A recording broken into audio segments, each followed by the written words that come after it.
উত্তর ত্রিপুরা জেলা প্রশাসনের উদ্যোগে জেলাভিত্তিক সুশাসন সপ্তাহ উদযাপনের শুভ উদ্বোধনী অনুষ্ঠান অনুষ্ঠিত হয়।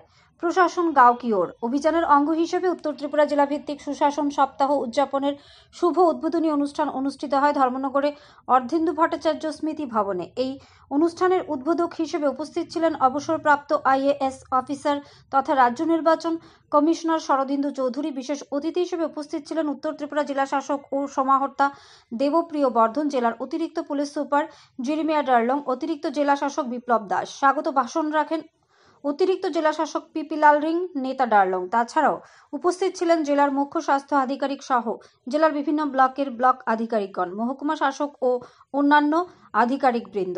ধর্মনগর থেকে নিজস্ব প্রতিনিধির রিপোর্ট, আরই ধর্মনগর। আমার অভিজ্ঞতার ভিত্তিতে বিচার করে দেখতে হবে মানুষ সেটাকে কিভাবে নিয়েছেন। এই এত যে কথা বলা হচ্ছে প্রশাসন ঘর কি দৌড়, যতই বলেন মানুষের স্বার্থে যদি না করা যায় কিন্তু প্রশাসন নেওয়া যাবে না।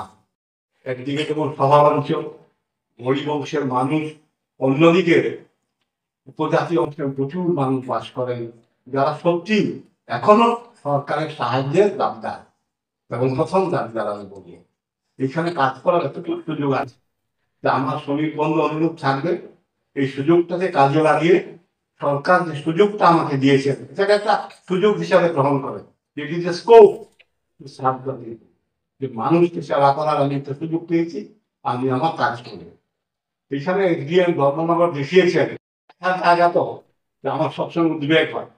এখনো মাঝে মধ্যে ব্যাপারে দেখি যে ধর্মনগরে এসডিএম অফিসে কি দালালের দৌড়াত, খুব ব্যথা পাই যে আমিও ছিলাম, পারলাম না, এরা কি এখনো পারে না।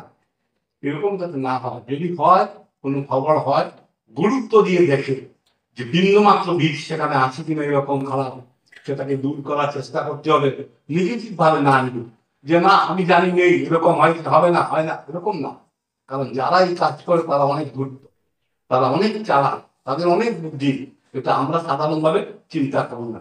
তারা ওইসব পথ আপনার আমার শ্রমিক বন্ধু অনুরোধ মানুষ যাতে এরকম কষ্ট না পায়